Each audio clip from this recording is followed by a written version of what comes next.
Now, just imagine for a moment if a plot to attack America was organized and successfully perpetrated by a foreign power with its insurgents storming into our capital, and that further violent and organized attacks were coming in the days ahead.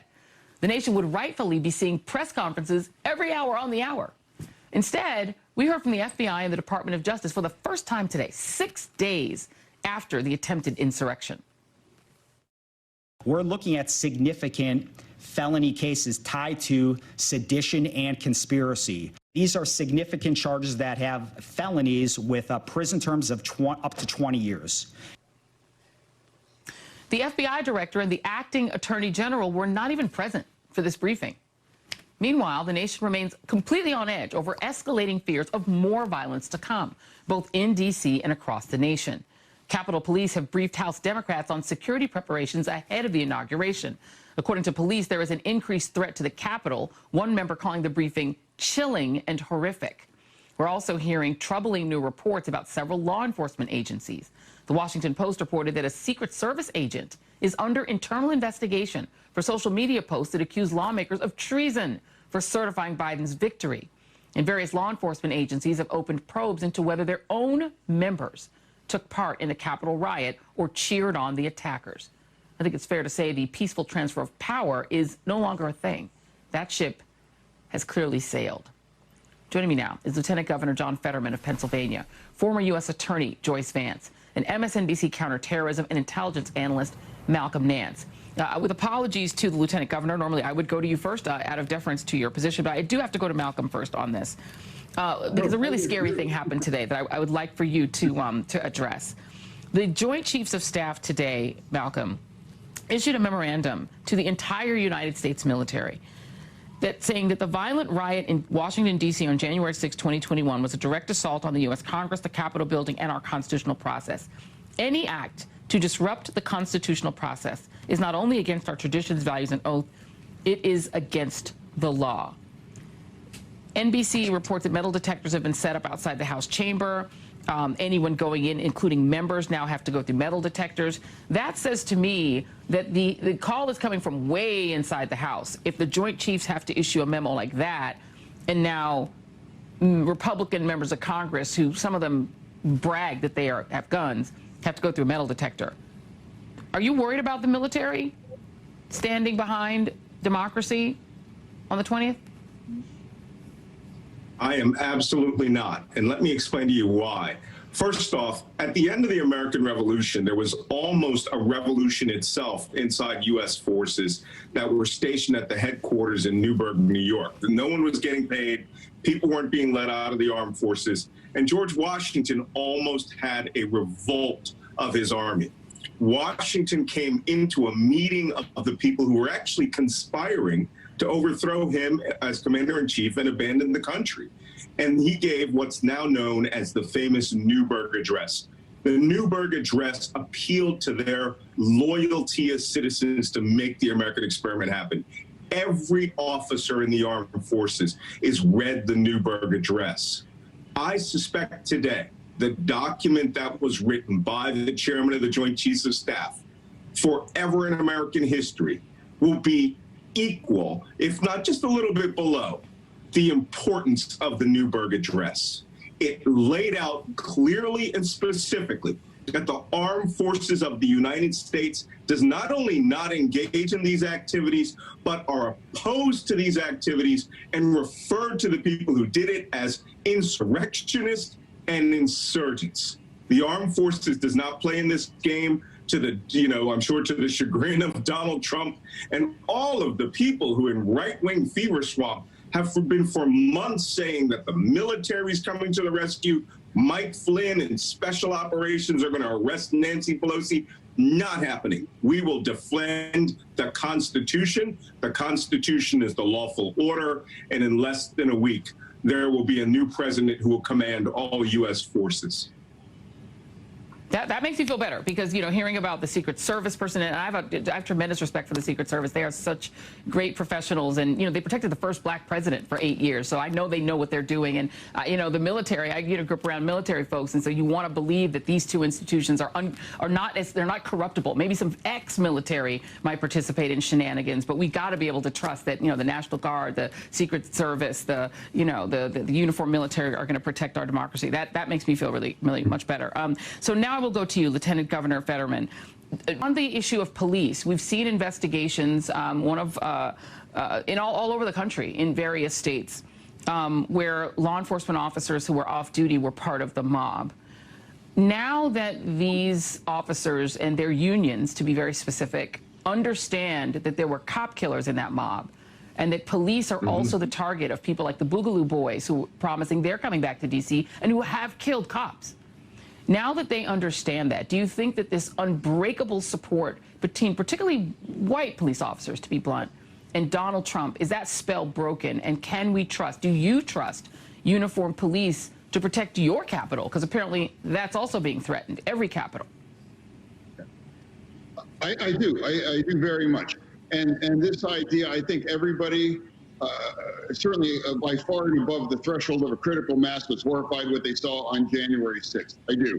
And I don't think, you know, anyone's tolerance or margin for any kind of insurrection or any kind of movement in that direction is going to be tolerated. I think everything's going to be on the lockdown. They're going to expect the most extreme kind of attempt. And I don't think it's going to really amount to much of anything. I do not believe that if there are any sympathizers at this point, they are a tiny, tiny, tiny minority of them. And I do not suspect they are going to align themselves with a fringe organization that has just demonstrated that they are willing to kill members of law enforcement in order to try to advance all of this, which is entirely predicated on a lie that the election was stolen, that everyone from the president on down knows wasn't.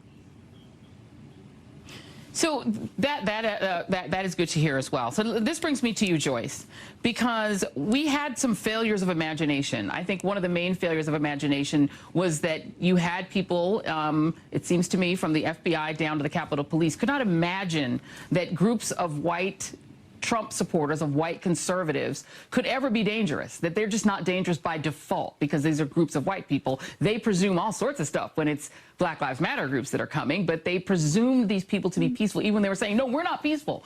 We're having reports today that FBI had reports that there was going to be war. Then an FBI office in Virginia issued an explicit internal warning that extremists were preparing to travel to Washington to commit violence and war. That's an internal document that we're getting from the FBI. That was ignored.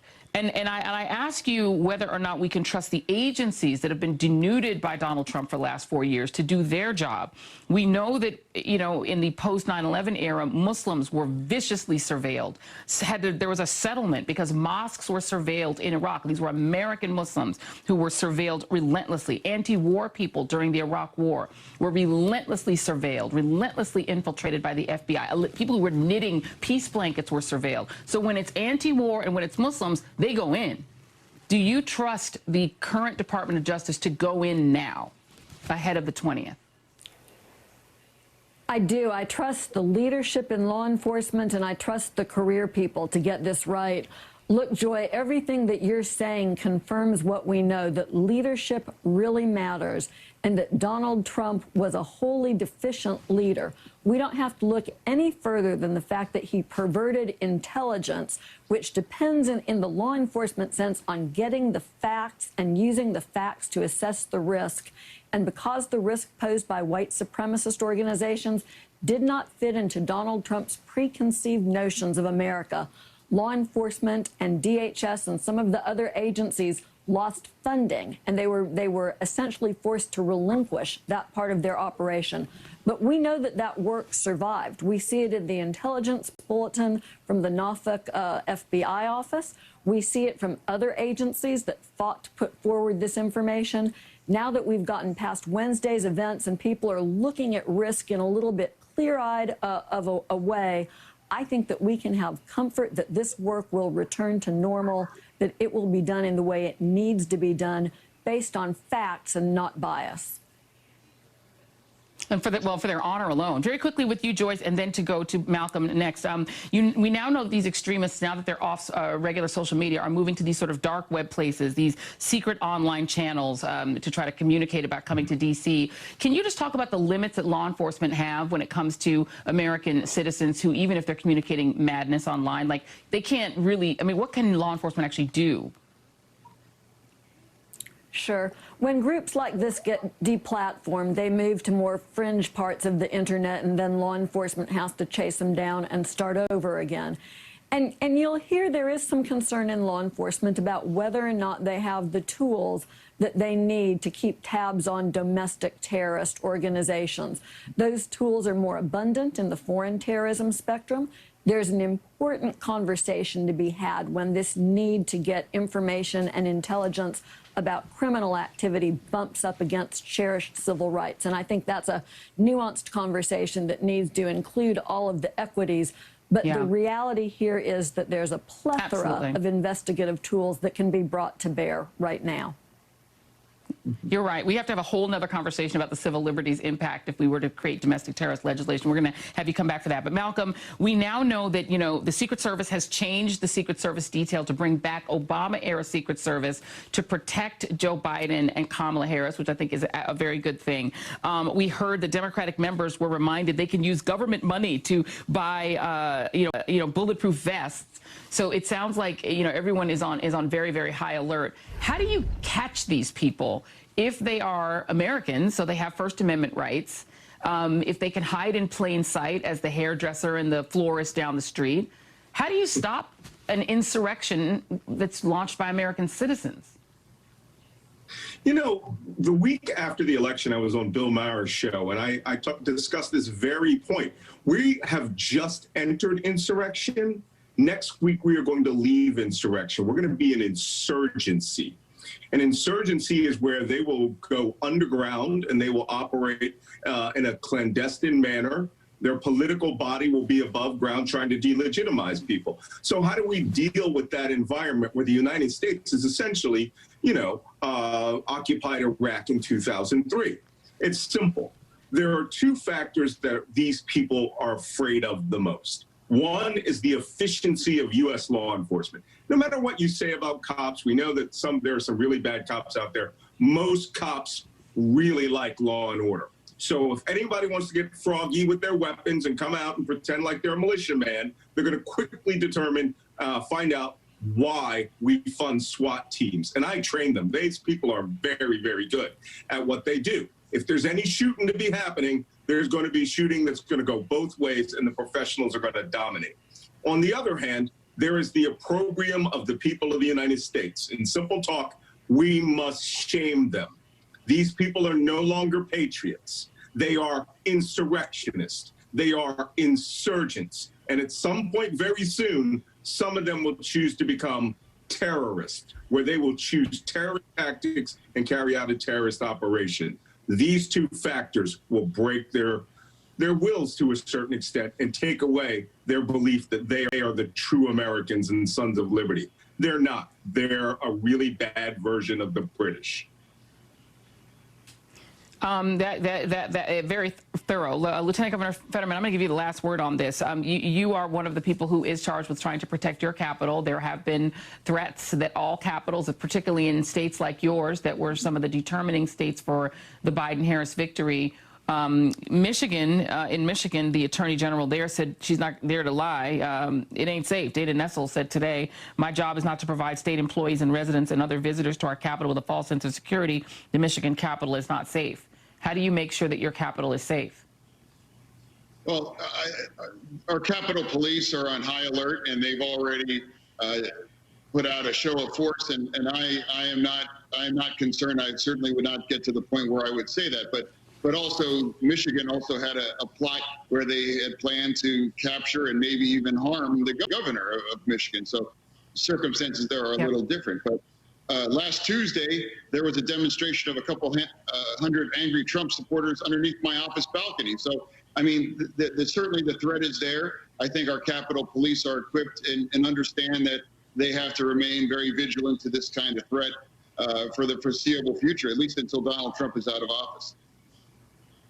Yeah, I think the bottom line is that law enforcement is going to have to rethink what they think is dangerous. Black Lives Matter. That ain't the threat, y'all. That's not who's trying to overthrow the United States government. You're going to have to start looking at those people who are backing Donald Trump to the hilt. Lieutenant Governor John Fetterman, Joyce Vance, Malcolm Nance, thank you all very much, all of you state.